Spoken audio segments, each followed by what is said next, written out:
Good afternoon from Istanbul. I am Simla Doğangün from Doğuş University, the Department of English Language and Literature. Welcome to the Pulse of our World Literature Week. Today I have both the pleasure and the privilege of hosting two Joseph Conrad scholars, Tanya Zulli and Kim Salmons. Welcome and thank you for being here with me on this webinar. Thank you. Thank you, Simla. Before we begin with our discussion, I'd like to remind our audience that any remarks and questions will be most welcome. You may want to post them on the chat box during the webinar. We will try our best to respond to each one of them in the time allotted for this event. I'd also like to talk about the academic backgrounds of our guests. Tanya Zulli is full professor of English at the University of Chieti Pescara, where she also directs the University Language Center. She is co-founder and member of the executive board of AISC, Italian Association of Conradian Studies, secretary of CUSVE, University Center of Victorian and Edwardian Studies, and I hope I'll pronounce this correctly, vice director of Merope, Rivista di Studi Umanistici. Wow, amazing. Her research interests focus on translation studies and the stylistic analysis of literary texts. She has published articles on colonial and postcolonial literature and language, transnational language theory, literature, migration, and cross-cultural pragmatics. Among her books, Nadine Gordimer, Strategie narrative di una transizione politica, Cultural Transitions, Literature and Culture in the Late Victorian Age, and the volume on E.M. Forster's A Passage to India, a translation of Joseph Conrad's short story Amy Foster, the book Joseph Conrad, Language and Transnationalism. She has edited with Kim Salmons the collection Migration, Modernity and Transnationalism in the Works of Joseph Conrad. Kim Salmons is Associate Professor of Humanities and Liberal Arts in the Institute of Theology and Liberal Arts at St. Mary's University, London. Her PhD explored the political, cultural, and historical representation of food in modern literature, and she is the author of two books, Food in the Novels of Joseph Conrad, Eating and Narrative, and Food in the Novels of Thomas Hardy, Production and Consumption. Her latest publication is a co-edited volume with Professor Tanya Zulli on migration, modernity, and transnationalism in the works of Joseph Conrad. So today, as you might imagine, we are going to talk about this new volume on Conrad studies, particularly from a worldwide perspective. The book's title is, as I said, Migration, Modernity, and Transnationalism in the Work of Joseph Conrad. First of all, congratulations on this exciting contribution to Conrad studies. And I actually like to talk about the book, but I'd like to start with the question, how did the idea of writing a book on migration and transnationalism regards to Joseph Conrad's works come about? Would you like to comment on that? Yeah, definitely. I'll take that. Okay, thank you very much, Simla, for inviting us and for your introduction. We're really happy to be here and to share ideas of this book with you. Before entering the discussion, I'll answer your question then and spend a few words on how we came to have the idea of this book. The book is basically the result of a shared interest in Joseph Conrad by Kim and I. After meeting at a few conferences on Conrad, we could not help noticing that the topic of a transnational, cosmopolitan Conrad would regularly return in papers. The themes of migration and transnationalism surely met our scholarly interests, and they are, of course, central issues in today's social and cultural world. We know there are many studies about transnationalism, migration. There is actually a new study out today, a new book published by Bloomsbury on migration and translation. So it is a very popular theme. But in Conrad, themes such as transnationalism and migration acquire a specific meaning, which makes the topics of his fiction flourish, as we have had the chance to realize while editing this volume and by attending those conferences.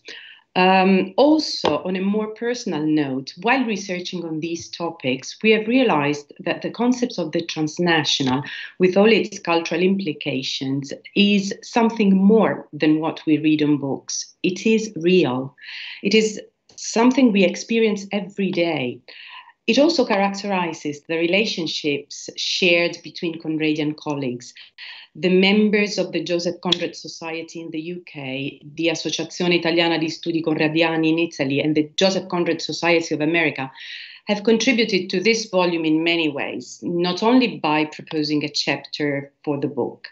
They have supplied stimuli and ideas on the project, and they also contributed to bring about a rich diversity of perspectives. The authors come from many different countries: Israel, Italy, Poland, the United Kingdom, the United States, and they make this work in its essence transnational.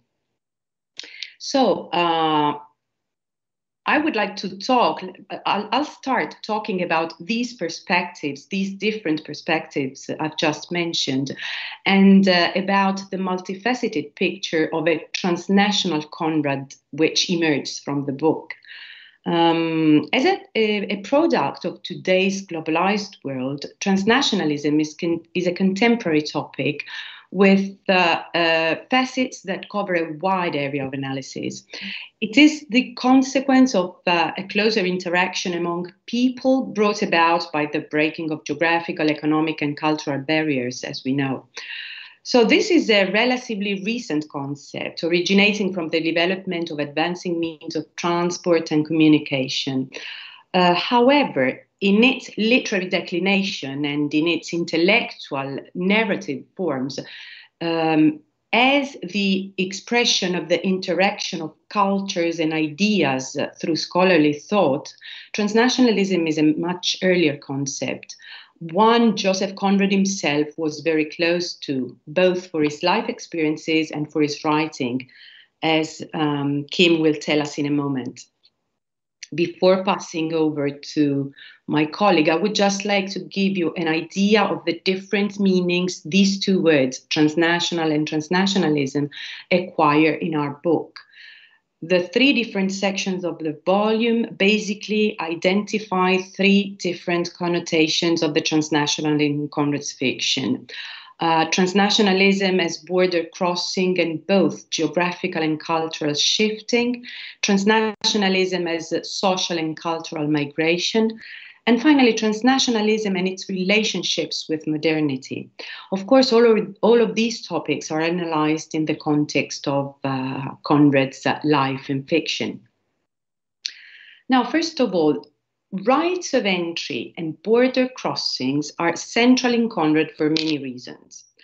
As far as his life is concerned, for example, his admission into British nationality involved various rights, such as the professional examinations he took for promotion in the Merchant Marine as second mate, first mate, and captain. In the opening chapter of the collection, Robert Empson describes departures and arrivals in Conrad's life and fiction, and he analyzes some rites of passage, highlighting what he calls the complications involved in these acts of entry and re-entry. Such rites of passage are fictionalized by Conrad not only in a personal record, his autobiographical writing, but also in his fiction. Hampson, for example, analyzes The Nigger of the Narcissus, Amy Foster, The Rover. What is interesting here is that these rites of passage in Conrad's fiction highlight the failure to produce a total incorporation. The result is that, as Hampson observes, and I'm going to quote a small sentence from Robert Empson's chapter, the result is that although Conrad became a British subject, not quite a free citizen, he never ceased to be a citizen of the world. So Conrad's international nature emerged, starting from his own life. This international nature is strictly connected to both his land of origin, his childhood, as I said, especially his childhood life of exile, and his subsequent migratory life. In another chapter, Agnieszka Adamowicz-Pospiech affirms that by reading a personal record, we can understand how Conrad's real and imaginary journeys provide a definition of the concepts of migration and dislocation, a definition which is linked to Conrad's own memories.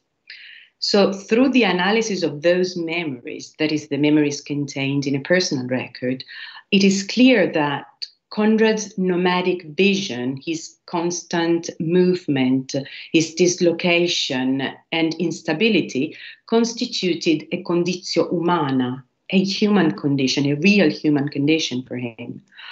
The resulting image is that of the writer as an intellectual nomad. This is how Pospiech calls him, whose work can be viewed as a sort of autobio-atlas, a literary geopolitical map featuring both real and cultural spaces across national boundaries. Now, as I've said before, boundary crossing, movement, shifting are not only geographical matters, but they are also cultural and intellectual matters. Conrad underwent a personal, cultural, aesthetic process to reach the status of English writer and transnational novelist. In Riccardo Capoferro's opinion, for example, Conrad crossed the boundaries of British identity while performing his self-representation as a writer. In a personal record, again, his self-presentation is intertwined with a definition of the novelistic imagination and its ethical function. Therefore, in a personal record, the aesthetic is also an ethical and political fact. And it entails an idea of the audience as being potentially a transnational community. So we are not only talking about a transnational writer, but also about a transnational public. The transnational community imagined by Conrad is basically the expression of early 20th century cosmopolitanism. This is a community that is capable of accommodating the alien and of making the familiar strange. So both the author and his public are transnational here. Now, however, let's step back to Conrad's life again for a while and to see how his life and his career make him a transnational author almost by definition. And for this, I would pass over to Kim. Thank you, Tanya. Similar, if it's okay with you, then I'm just going to be talking a little bit about Conrad's life and moving on to talk a bit about migration. So Joseph Conrad, he was born in a place that we call Poland today. But in 1857, when he was born, it was part of Ukraine. And William Atkinson, in his chapter, he says that, you know, to be born in Ukraine, it doesn't sound particularly controversial or particularly interesting in any way. But what he does is he looks more closely at the kind of unsettled nature of what territory means. And he links this to Conrad's own transitory life. Because Conrad, as a young man, he crossed many borders as a sailor in the French Merchant Navy, and then he left the French Merchant Navy and joins the English Merchant Navy before he finally settled down as a country gentleman in the countryside of Kent and Essex. And that's where he began his life as a kind of author of English literature. But this idea of transition and transit and a transitory life What William Atkinson in particular has looked at in this volume is that it's not just people moving, but it's also borders as well. So Atkinson's chapter really kind of embodies what lies at the heart of the section of the book that's on transnationalism. And he provides the reader with a sense of how transnationalism isn't just about this movement of people, but it is about the movement of borders. And he kind of interrogates what this word Ukraine actually means. So I'm going to just read a little section from the book. He says, the 11th edition of Encyclopaedia Britannica, 1911, under Ukraine, provides the following. Frontier, the name formerly given to a district of European Russia, now comprising the governments of Kharkov, Kiev, Podolia, and Poltava. Frontier is the key term and represents the standard understanding of the word, which is of Slavic origin, derived from the Indo-European root krai, which means to cut. The secondary meaning of krai is edge, from which comes the Ukrainian and Polish Ukraina or Ukraina, or yes, I'm not Ukrainian, so I can't pronounce that exactly right, but in the Polish word, it's kresy. So Ukraina is first so he says Ukraina is first attested in documents copied in the 15th century, referring to events that took place 2 or 3 centuries earlier. And he says in none of these documents is the word ever used in reference to a specific territory. Rather, when it is used, Ukrainia simply means an undefined borderland. And I think it's really interesting because it kind of encapsulates what Conrad is really, this sort of, this nomadic sort of figure. And Atkinson, his chapter really captures Conrad's view of the world as a place, as he says, in a state of transition, a perception that's not just confined to geographical movement, but instead it kind of encompasses the philosophical, the psychological, and the political changes that populate Conrad's fiction.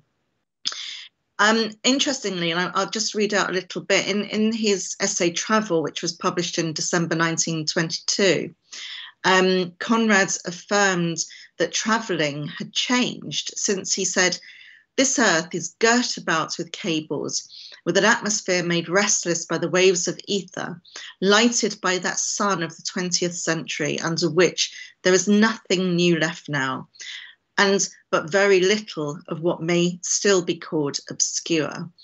There was no place in the world that had not been explored or was not known. Modern travelling had lost the charm and the spirit of adventure. It could not light up imagination anymore. And yet, in Conrad's opinion, the traveller and the writer should continue to be sensitive, meditative, with delicate perceptions and a gift for expression," Atkinson says. So this idea of transnationalism is very much kind of focused on the beginning part of the book. And then the book kind of moves to start to talk about migration and the kind of perceptions and receptions of what the terms migration and transnationalism mean and their interchangeability.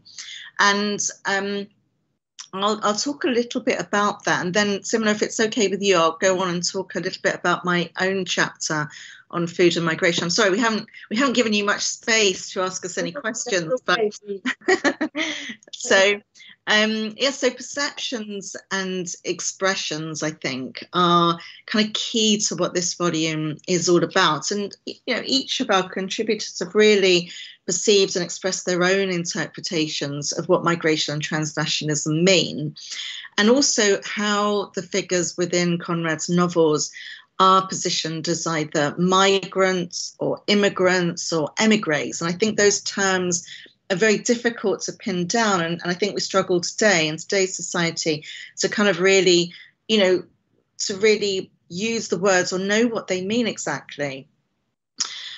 So where modernity is kind of situated at the end of the 19th and the first half of the 20th century, these terms, migrant and immigrant, they're used interchangeably, but they both express the kind of impermanent and permanent nature of the movements of people and cultures. And if you look at the noun migrant, it implies a person in continuous movement, whereas immigrant kind of designates an identity which is posed on the outsider by the native. So in contrast, the word émigré then suggests the self-perception of a transnational individual, with trans meaning to go across, to go beyond, even in some situations to overcome. And these are all qualities that we can witness in Conrad's characters as they move between geographical, cultural, even moral and social boundaries. And as I said, the authors, the contributors to this volume have really run with this idea of migration and transnationalism. And I think this can be really seen in Richard Nyland's chapter, in which he looks at Conrad's collection of stories called Tales of Unrest, which were published in 1898. And he talks about the transition that Conrad was making between being a sailor and becoming an author. And I'm going to read out a little bit from his chapter. So he starts off talking about so Tales of Unrest were written while Conrad was on honeymoon with his new wife, Jessie George, who became Conrad. So he says, if the ultimate crossing of death stalks the stories linked to Conrad's honeymoon, it's fitting that the author's marriage proposal to Jessie George took place in the shadow of Hans Holbein's celebrated The Ambassadors, which was painted in 1533 in the National Gallery in London. Holbein's painting treats the promise of transnational encounters, exploration and empire, but is importantly qualified by its anamorphic representation of a human skull. One of European art's most celebrated memento mori, the Conrad's crossing to Brittany only extended such connections. According to Baedeker's Guide to Northern France of 1894, curious old superstitions and legends are met at every turn in Brittany. Coincidentally, one of the newspaper sensations of June 1896, when Conrad worked on The Idiots and An Outpost of Progress, which are both stories within A Tale of Unrest, was the sinking of the Drummond's Castle, which is a ship, with the loss of 242 lives off the Breton coast. And in a letter to T.F. Unwin, who was Conrad's publisher, Conrad felt that, he says, the inevitableness is the only certitude. And again, writing to Edward Garnett from Brittany, Conrad discussed the fishermen of the region as captives in a zone between life and death. He says, a few old fellows forgotten by the capricious death that dwells upon the sea, who shuffle about amongst the stones of this sterile land and seem to wonder peevishly at having been left so long alive. And I think it's really interesting that, given the contributors the sort of freedom to think about how they would interpret migration, Nyland comes up with the kind of ultimate migration, or the ultimate transition that one day all of us are going to make, which is from life into death. But before I turn back to Tanya, though, I just want to talk a little bit about my own chapter, which is about a much more life-affirming thing, which is food, which clearly I'm quite interested in. So, and as Simona has said, a lot of my previous research is focused around food, mainly in Conrad and Hardy. And what I wanted to do in this volume was really to show how food could act as either a kind of barrier to belonging or as a kind of rite of entry, right as in R-I-T-E, this kind of rites of entry into a new community. And I've always been fascinated by the mention that Conrad makes of trepang and birds' nests in his first novel, Almaea's Folly. And I've also been rather interested, strangely, in the mention of fish in The Secret Agent. So I started thinking about how this kind of related to migration and to food. And I started researching what trepang was. So trepang is a sea slug, and birds' nests is used to make soup. And I was actually quite surprised to find that they play quite a big part in this idea of migration. So Trepang, they're aquatic animals. They come in various shapes and sizes and colours, and they can grow up to about 3 feet long. They can change shape, they can change their colour, and depending on the environment where they're cultured, they can kind of just really adapt themselves to their environment. So the Chinese call them seamen because they're shaped like a penis and they have invigorating qualities. And similarly, birds' nests are equally as probably disgusting to the Western palate, I would say, as trepang, in that they're made from the saliva of the swift. And when you place them in hot water, they dissolve and they're eaten as a soup. Now, these are really highly valuable foods, and in the kind of 19th century, they were seen as sort of exotic Eastern foods for Londoners that could be got in sort of specialist restaurants. And writing in 1884, the Victorian food writer Vincent M. Holt wrote a pamphlet about, which was called Why Not Eat Insects? And in this, he kind of talks about the deep-rooted prejudice that people have about the food of the other. So he says, in entering upon this work, I'm fully conscious of the difficulty of battling against a long existed and deep-rooted public prejudice, that of eating sea animals and insects that are not considered food by the West. Despite this, he goes on to write excitedly about witnessing European visitors to the health exhibition of 1884, in which the Londoners were sampling the delights of Southeast Asia. And he says, watching with wonder the most refined ladies and gentlemen in correct evening costume, sitting down to partake of a dinner whose most attractive items, as shown in the menu, were such objects as bird's nest soup, cuttlefish, sea slugs, and shark's fins, for no other reason than that it was the fashion to do so. I'll venture to say that if it had been previously suggested to those people to have such items included in the menu at a country house, they would have expressed disgust at the idea. And really what the point of this is that the trepang represents something that's not only exotic and distasteful to Europeans, but it's also something that can shift and change shape and colour and fit into another environment. So my argument really through the essay is that the food of the other, if you like, kind of adapts and changes to become this sort of hybrid. And we can see this in, for example, Chinese restaurants in the 1890s. 1800s, where they adapted their dishes to cater to the British native, sort of more westernized, offering dishes that actually, you know, the Londoners don't turn their nose up at and they don't think are disgusting. And I was talking to Tanya about how, you know, Italians did the same thing. Somehow hybridized beautiful Italian food and turned it into something that Londoners found a little bit more palatable. But I think this kind of idea that food is related to people, that you know, what you eat is what you are, and so the prejudice of the other comes through their food, which is why, in order to survive, they have to go through this kind of process of hybridization.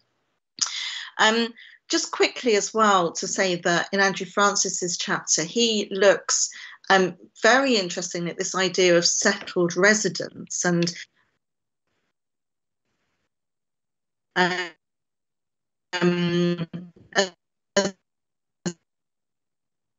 the beginning of Almayer's Folly, which he's also, and Francis goes on to discuss how, you know, again, it looks like a simple statement, but actually it's he says it's a declaration full of significance, both for Conrad's representation of Almayer and for the wider representation in this novel and Conrad's Malay fiction, more generally of the troubled issues of belonging and residence.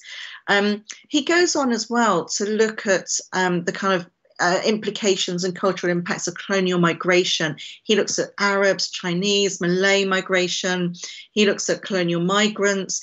And he also looks at objects that kind of, he calls it the transnationalism of things, those material objects that accompanied migrants or that were acquired or built by them.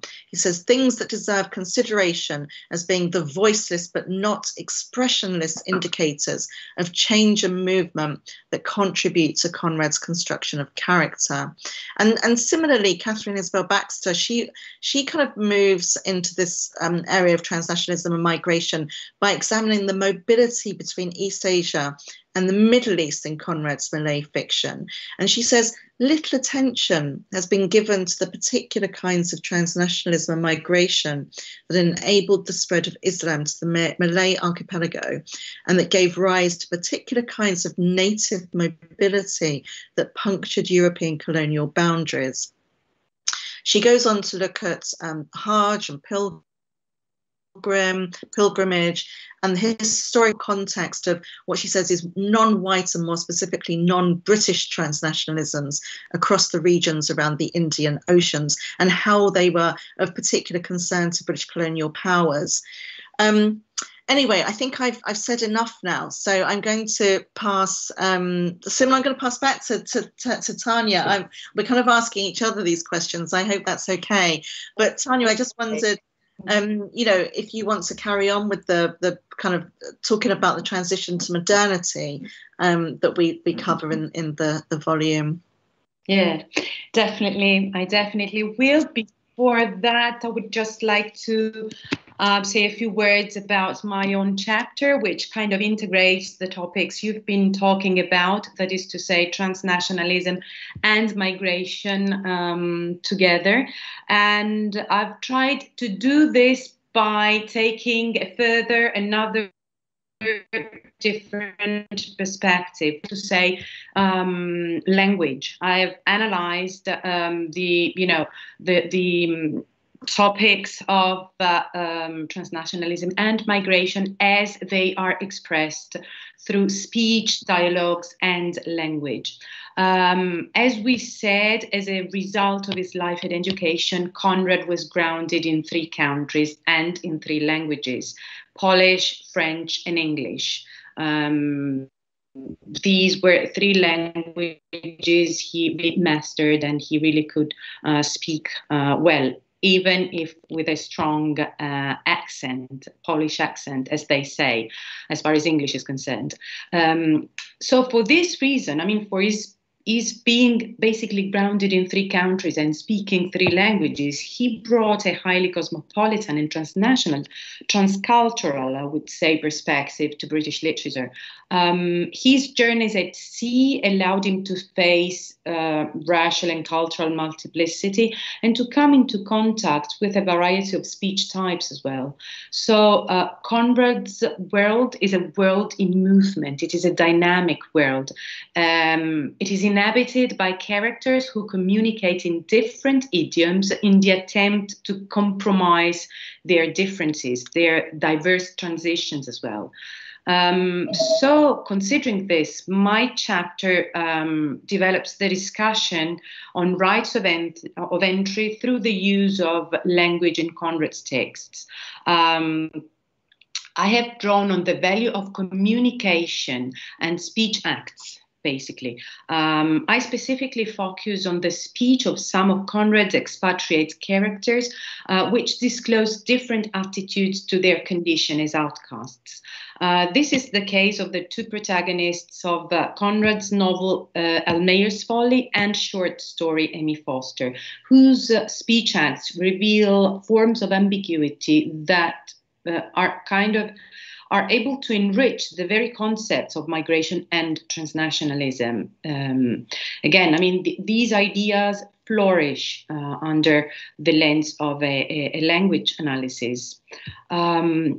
Now, by analyzing the perlocutionary power of some key sentences in the 2 narratives I have mentioned, I have tried to demonstrate how the concepts of migration, exclusion, and integration are fictionalized by Conrad.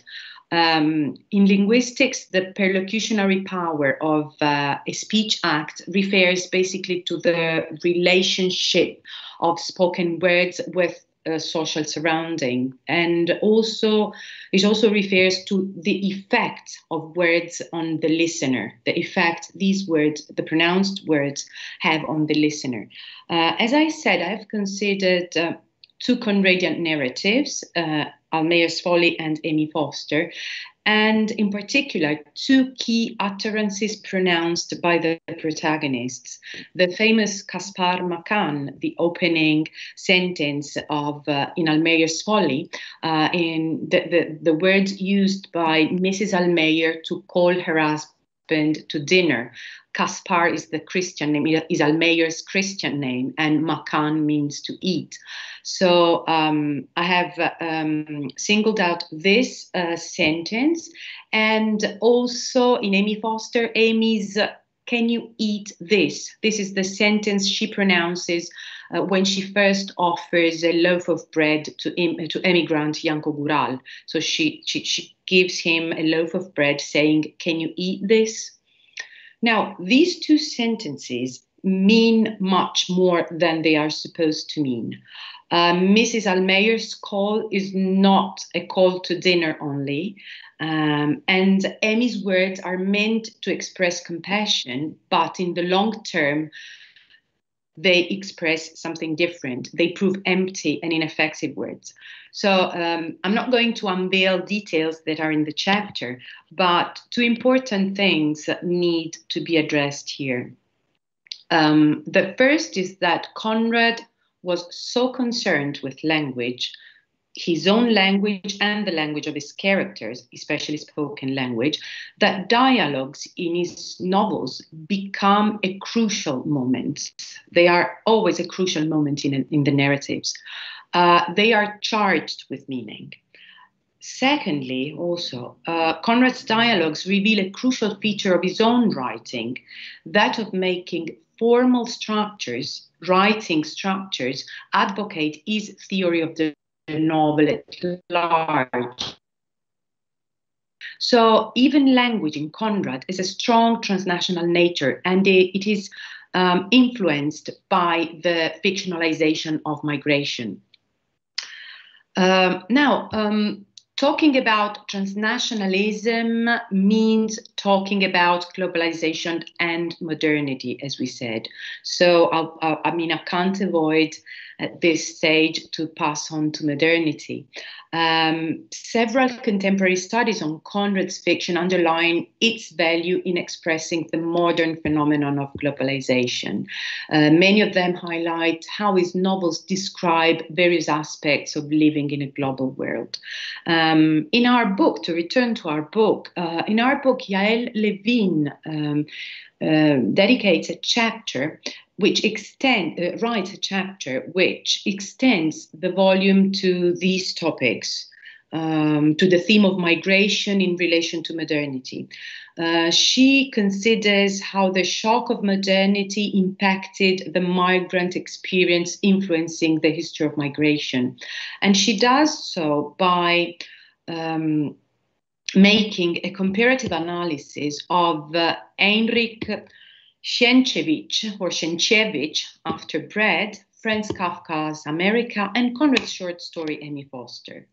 So Yael Levin considers the migrant's ability to respond to the sensory excesses of the city as a way to pass from one culture to another. Also, she focuses on the cultural and technological shocks Janko Gural experiences, the protagonist of the short story of Amy Foster. She analyzes the shocks Gural experiences when he travels from a familiar landscape, that is to say, that of his rural homeland, to an unfamiliar and an unknown modern world made up of steamships, train carriages, those he encounters during his journey while traveling from Eastern Europe to America. Levin concludes with a very important point in her chapter. that is completely her chapter, because it's very well said. She says that subjectivity is not always a product of slippage. Certain forms of foreignness have a peculiar and indelible stamp that cannot be insensibly erased. Subjects may be created in a flux of movement and context, in the unfolding of pure event, but they also contain fixities and divisions that will not yield to the forces of assimilation. So, assimilation, yes. Encounter, yes. Crossing of boundaries, yes. But subjectivity must be preserved, and assimilation must be intended in a, say, positive way, if possible. It does not mean erasing one's own subjectivity. Now, let me just conclude by mentioning a final and very important aspect, another important aspect of the wide and complex concept of transnationalism in Conrad fiction. Another aspect that has emerged in this book, that emerges in this book. This is a somehow different aspect, and it is related to the transition of Conrad's works into other works. I'm talking about intertextuality, basically. So intertextuality and the presence of Conrad in other books is the topic of Lawrence Davis's concluding chapter, which moves the discussion of transnationalism into a post-colonial context by extending the analysis to authors who wrote back to Conrad and to his treatment of migration and transnationalism as well. Lawrence Davis investigates literary genres which have been shaped by the experience of exile and migration. And then he focuses on the traces left by Conrad in the works of other authors, such as, he basically analyzes three books. W.G. Sebald's The Ring of Saturn, of course, Eva Kuriluk's Century 21, and Juan Gabriel Velázquez, The Secret History of Costaguana. Now, a reading of these texts in relation to Conrad's works establishes fiction as the ideal ground for intertextual analysis, exploring narrative borderlands, revisiting imperial ideologies, and also strengthening the transnational relations of global literature. And on the question of global literature, I think Kim is going to tell us something very interesting now. So, okay, thanks, Tanya. So, yes, Lawrence concluded the book with his kind of chapter, but then we wanted to have a conclusion to the volume.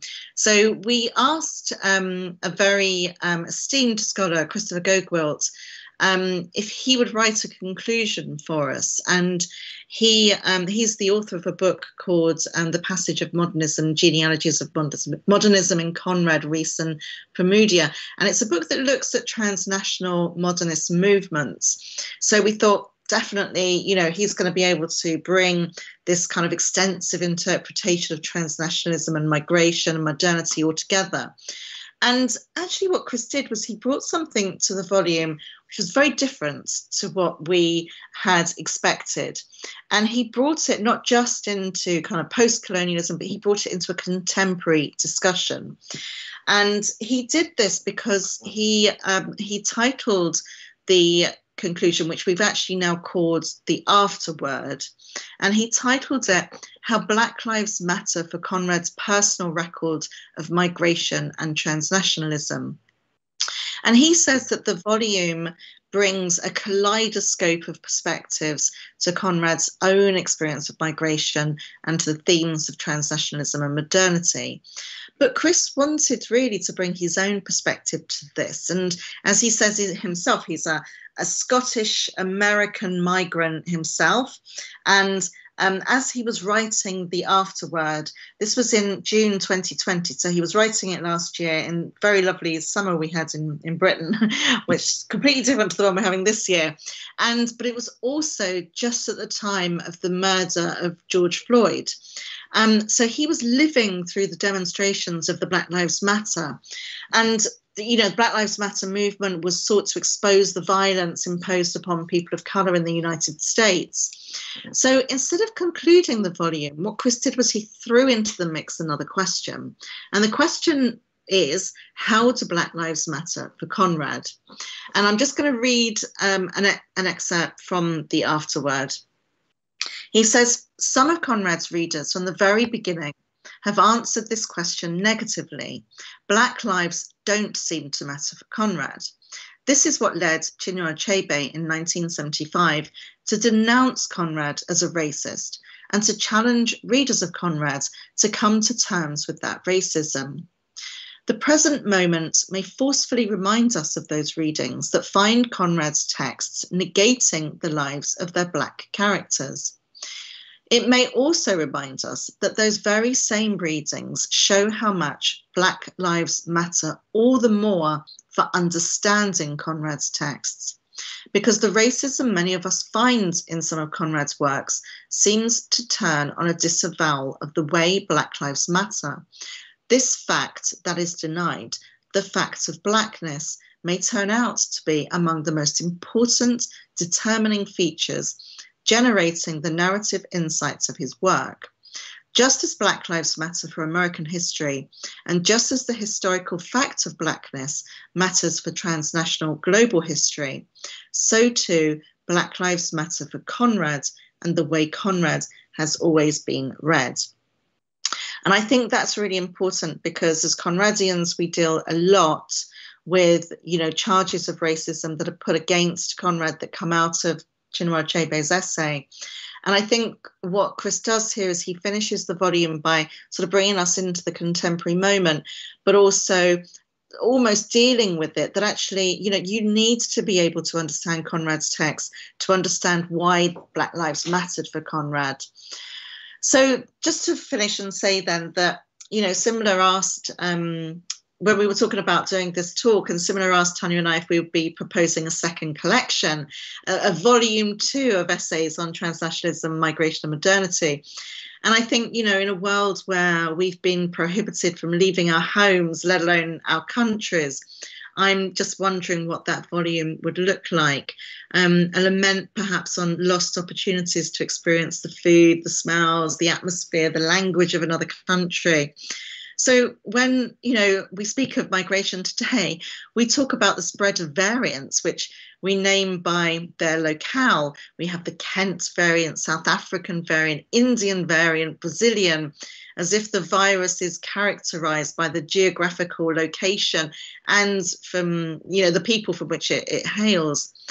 But we found, I think, new ways of circumventing the virus and staying in touch by using Zooms or Teams or Google.